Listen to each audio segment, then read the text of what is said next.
Meus irmãos, boa tarde para todos. Que os irmãos espirituais possam amparar cada um de nós hoje nessa tarde, viu, pessoal? Para que a gente possa sair daqui muito melhores do que aqui entramos.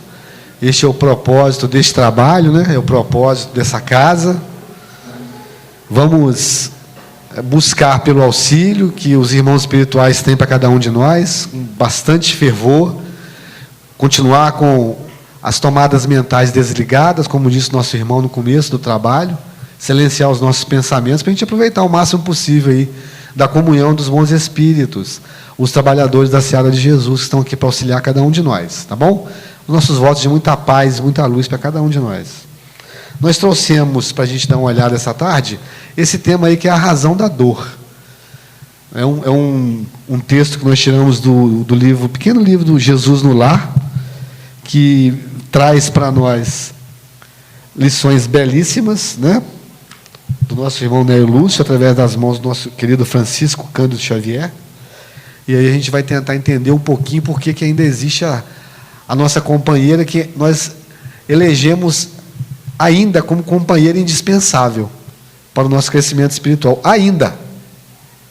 Porque nós podemos passar, né, para um crescimento, para uma evolução espiritual, sem a nossa companheira dor, mas que ainda está conosco. Então é com ela que nós vamos crescer, é com ela que nós vamos evoluir. Ela vem para nos tirar um pouquinho da nossa sensação de conforto. Às vezes ela vem para nos colocar num caminho que nós tínhamos abandonado. Às vezes a dor vem para nos chamar um pouquinho a atenção, para fazer a gente refletir, para pensarmos um pouco mais na nossa vida. Porque quando tudo parece perfeito, quando tudo parece tranquilo, nós não buscamos, né, a vida contemplativa. Nós temos o hábito de viver mecanicamente. E a vida mecânica, pessoal, ela é perigosa. Muitas das vezes, ela traz surpresas não muito boas para a gente. Porque o indivíduo ele fica como um barco sem rumo. Quando ele parte para uma vida mecânica, ele acorda com o dia e dorme com a noite. Quando uma situação está aparentemente tranquila, e é exatamente nesse momento uma orientação do nosso querido vovô Bezerra de Menezes, no tranquilo da vida é que nós devemos buscar Jesus, para termos facilidade de encontrá-lo nas ondas perigosas, né? Quando o mar começar a jogar esse barco para lá e para cá, a gente sente uma coisinha aqui, vai lá, faz um exame, né? Aí as coisas não estão mais tranquilas, e aí desaba.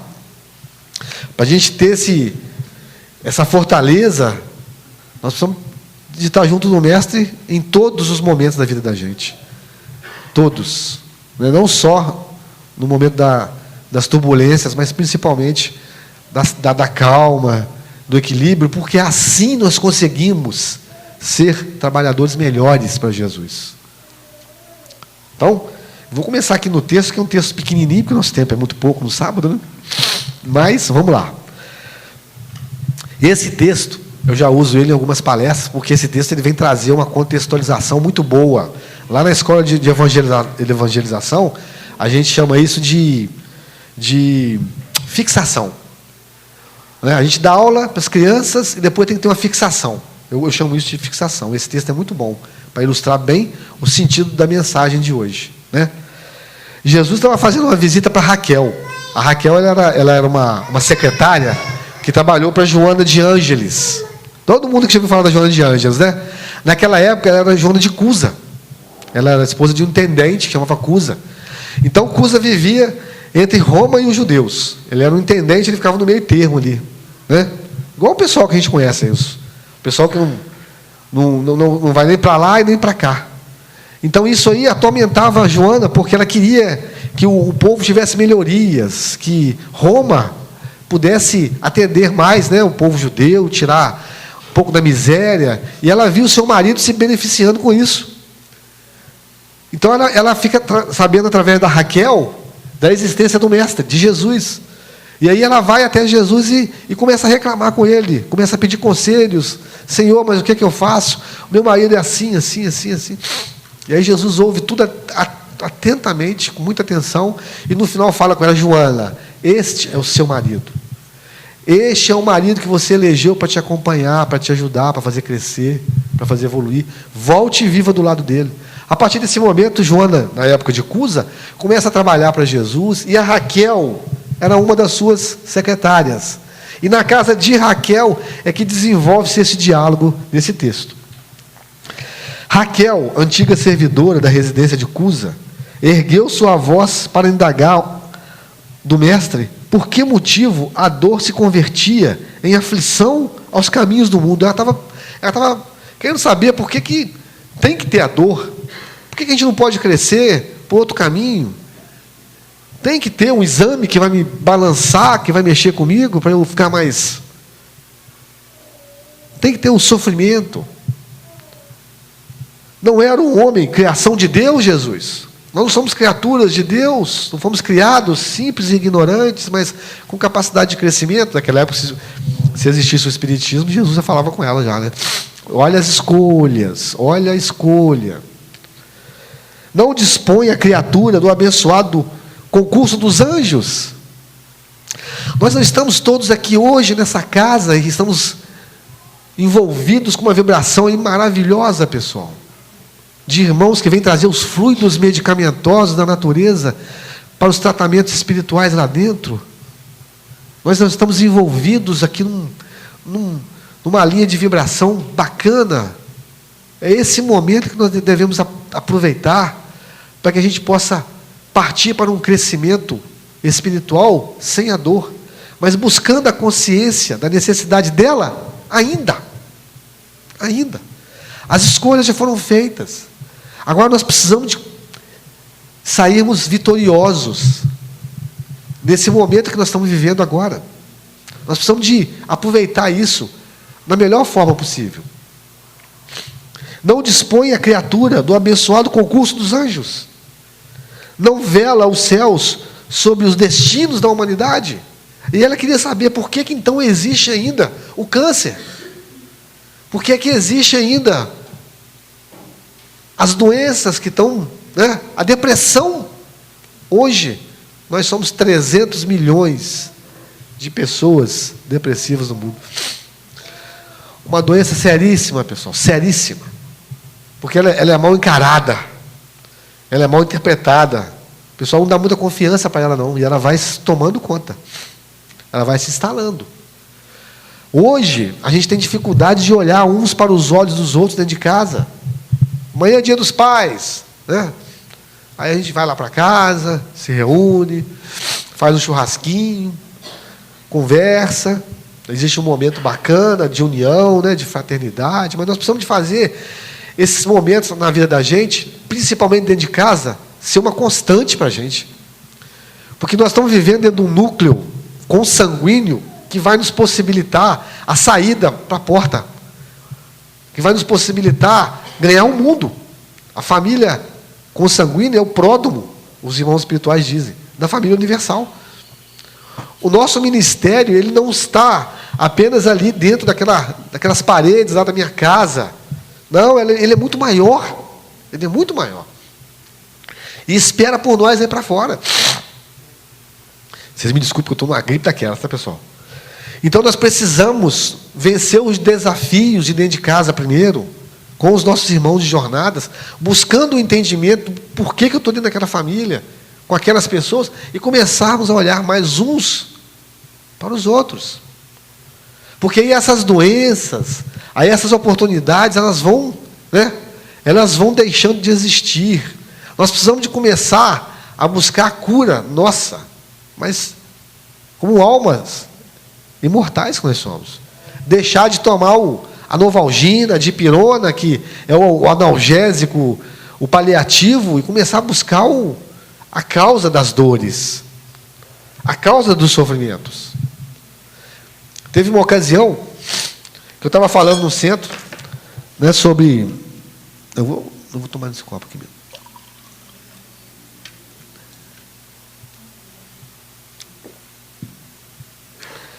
Sobre a questão da dor, e aí eu falei que existem pessoas que têm capacidade de sentirem dor sem sofrimento. É possível isso, pessoal? perfeitamente, né? A gente conhece um monte de pessoas. Nós temos lá no Centro Espírita Bezerra de Menezes o trabalho também da fluidoterapia, que acontece lá 2 vezes por semana, na terça e na sexta, de pessoas que passam por necessidades físicas aí grandiosas, mas estão equilibradas, estão calmas, estão fazendo tratamento, buscando, né, a terapia espírita e, ao mesmo tempo, o tratamento médico. Obrigado, meu bem. Então, é possível nós passarmos por esses momentos de dores sem sofrer? Sim, é. Como é que está o seu estado da alma? Como é que eu estou? Eu estou passando por isso com revolta? Eu acho que eu não merecia. Ai, Deus foi injusto, ingrato comigo. Eu não merecia. Aí sim, vem o sofrimento. Mas se eu passo por isso com entendimento, em determinada ocasião, Chico Xavier ele foi chamado para fazer uma visita. Uma pessoa já com 90 anos, o espírito completista, que já estava, né, já tinha cumprido a sua missão, mas estava passando por dificuldades ainda. E aí ele foi chamado para dar uma palavra de consolo para aquela senhora. A hora que ele chegou e olhou, falou, meu Deus, aí ele pensou, meu Deus do céu, o que eu vou falar para essa senhora? Aí o Emmanuel surgiu lá dele, falou, abra a boca, meu filho, e deixe o espírito falar. Busque do alto aquilo que você precisa dizer para essa criatura, sem ser de mim que estou do seu lado. O Emmanuel deu esse desafio para o Chico. O Chico fez uma prece e foi orientado. E de repente ele disse, minha irmã, nessa vida tudo passa. E passa, tá, pessoal? E passa mesmo. Tudo. Até o momento das águas calmas. O momento da tranquilidade. Porque nós não viemos nesse mundo para ser feliz, não, pessoal. Nós viemos aqui para termos momentos de alegrias, felicidade em outro mundo. Aqui nós viemos para trabalhar, aqui nós viemos para crescer. Então, esses momentos de tranquilidade, de calmaria, é um momento de trabalho, é um momento que você é mais...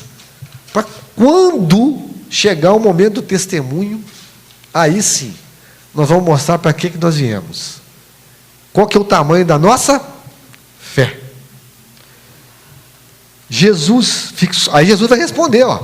Jesus fixou no interlocutor o olhar firme e considerou: a razão da dor humana, Raquel, procede da proteção divina. Olha, gente, que interessante. A razão da dor humana procede da proteção divina.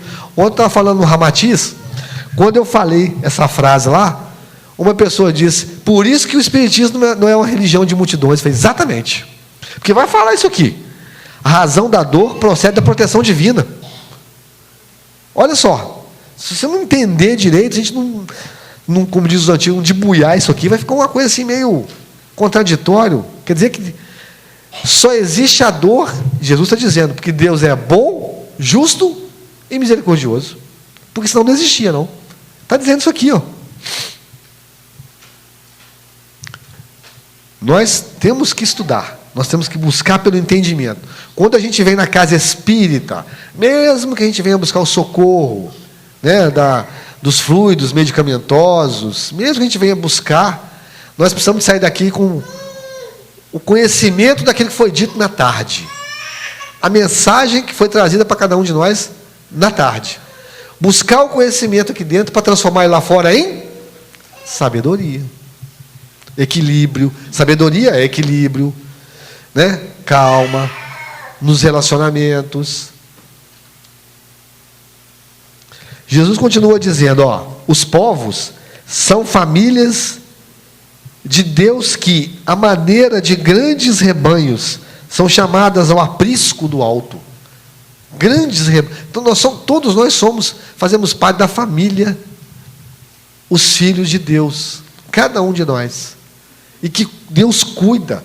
Só que Ele nos deu a possibilidade de escolhermos a forma do nosso crescimento. Nós não estamos acabados ainda não, pessoal. Nós temos que fazer, nós fazemos parte da nossa própria criação. Deus nos dá essa oportunidade. Como é que nós estamos trabalhando em nós? Como eu estou construindo o meu eu? Está sendo construído de que forma? O que eu estou buscando para mim? O planeta Terra, Raquel, é o caminho. A luta que ensina e edifica é a marcha. A luta que ensina e edifica é a marcha. O sofrimento é o aguilhão, é sempre o aguilhão que desperta as ovelhas distraídas à margem da senda. Essa frase de Jesus está lá no Evangelho segundo o Espiritismo. Está lá no Evangelho segundo o Espiritismo. Pelo Espírito da Verdade, ou seja, Ele mesmo. O sofrimento é sempre o aguilhão que desperta as ovelhas distraídas à margem da senda. Ou seja, Ele nos coloca no caminho de novo. A nossa companheirinha dor, ela é capaz de fazer da gente pessoas melhores, mais atenciosas, buscar um caminho melhor, buscar um trabalho melhor, buscar um trabalho melhor do que eu estou fazendo. Ela tem essa capacidade. Por isso que Deus permite que ela exista. Mas na contrapartida, Deus também dá um lenitivo. Nós não estamos fadados ao crescimento pela dor. Não, nós podemos crescer também pelo amor. Basta que a gente faça as escolhas corretas. Aí nós perguntamos, o que é a dor? Existem somente a dor física? Por que não incluímos a dor em nosso repertório de possibilidades? Ninguém aqui quer, do nada passar a sentir alguma coisa, fazer um exame e ver que tem alguma coisa de errado. Ninguém quer. Nós achamos que nós somos imortais. Quem a cria, Deus ou o próprio homem? Carrega ela em si alguma função? Né? Quando relacionada ao corpo, é um sofrimento físico, desagradável ou penoso, causado por alguma disfunção orgânica. Mas existe também a dor moral, cuja sensação, igualmente desagradável ou penosa, de padecimento e mágoa, de pesar e amargura, ocorre no íntimo do indivíduo. Essa é a mais perigosa, viu, pessoal? Essa é a mais difícil de ser tratada, porque se eu não me abro, se eu não procuro uma ajuda, eu vou ter dificuldade para passar por isso. Daí nasce a tristeza. A pessoa fica triste, moada. Depois, a melancolia. Né? E logo em seguida, a depressão. Muitos dos casos que são tratados nos tratamentos, quando a gente vai olhar, quando a gente vai no atendimento fraterno conversar, a base disso, a causa está nos relacionamentos dentro de casa. Até mesmo nas dificuldades de conversar, de se expressar, da falta de tempo, né? Uma falta de tempo, que nós não temos mais para conversar dentro de casa, para dialogarmos. Essa é perigosa, porque segundo a Organização Mundial da Saúde, se continuar aumentando, vai chegar a 450 milhões de pessoas depressivas no mundo. 450 é muita coisa, viu, gente? Há que se considerar que a grande maioria das pessoas ainda não se conscientizou do sentido metafísico da vida no planeta Terra. Porque muitas sequer compreendem com a devida profundidade e extensão os múltiplos aspectos e ocorrências que dizem respeito à sua própria realidade.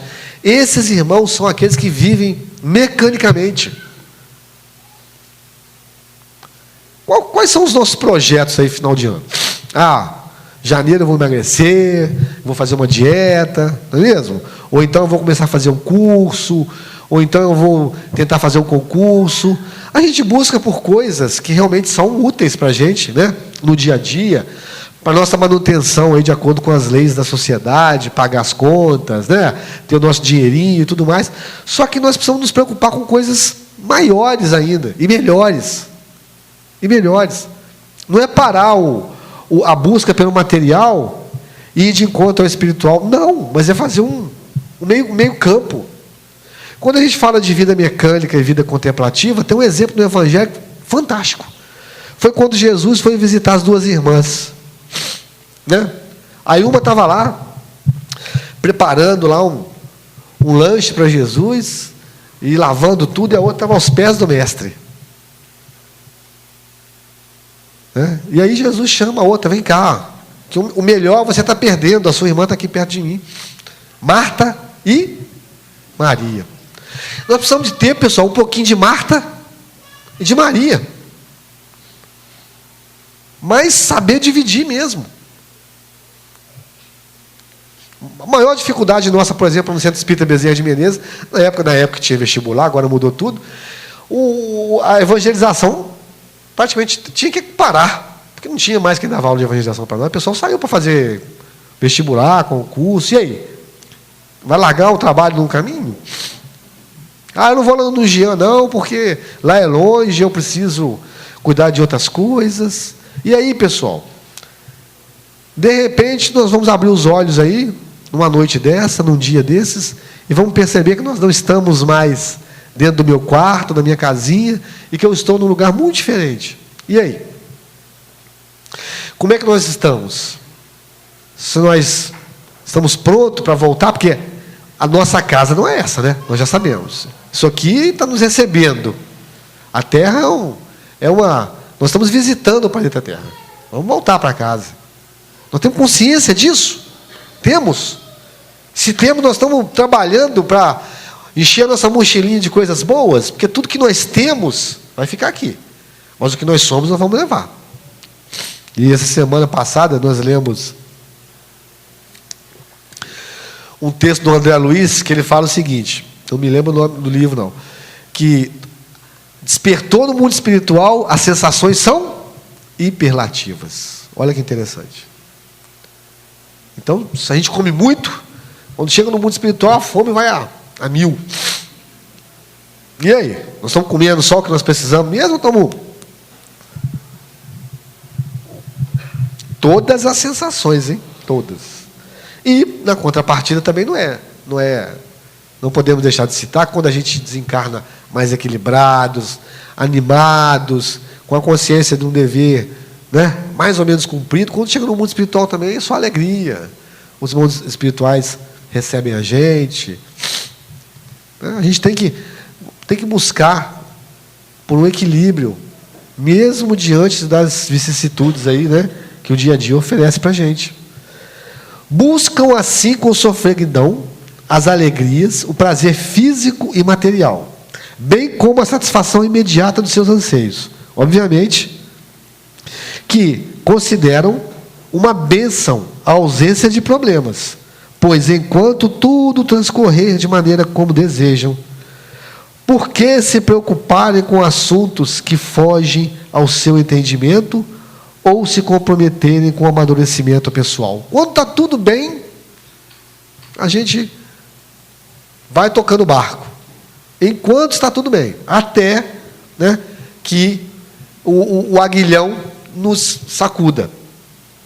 Devido ao fato de a dor não fazer parte do seu repertório de possibilidades, e porque também não estão dispostas a reflexões um tanto mais sérias e profundas quanto à sua natureza transcendental, quando se deparam com as aflições mais intensas e sofrimentos mais pungentes, podem se desesperar e desanimar, ou se revoltar, ou ainda sofrer de depressão crônica.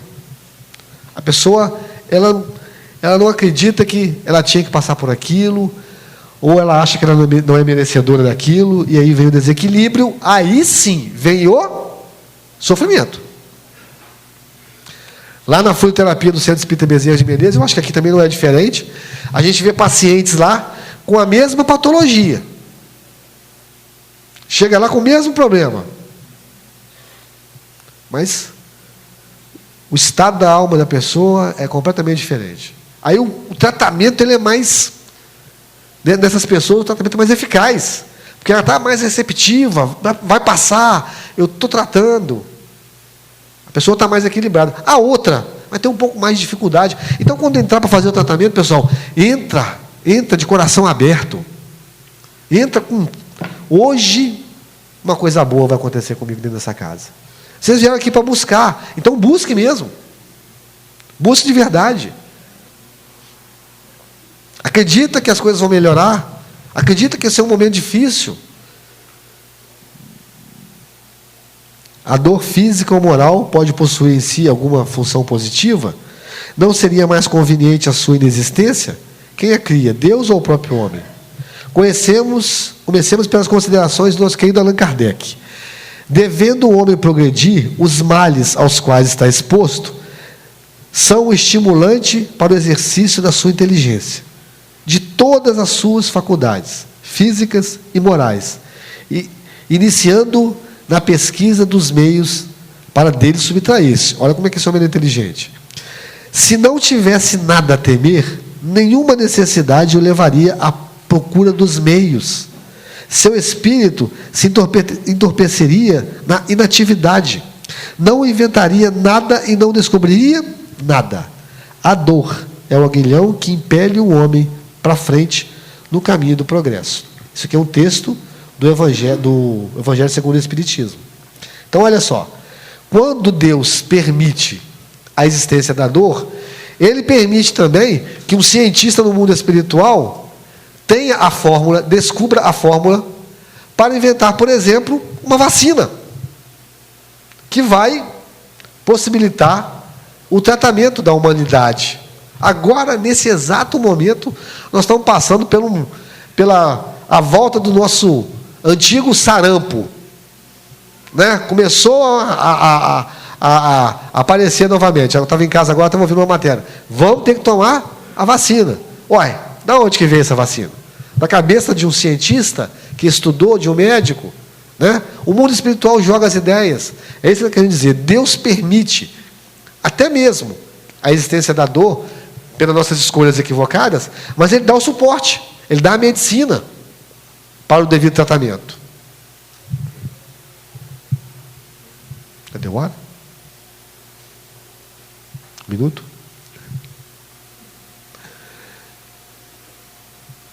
Tem que ver, pessoal, porque senão a gente vai falando.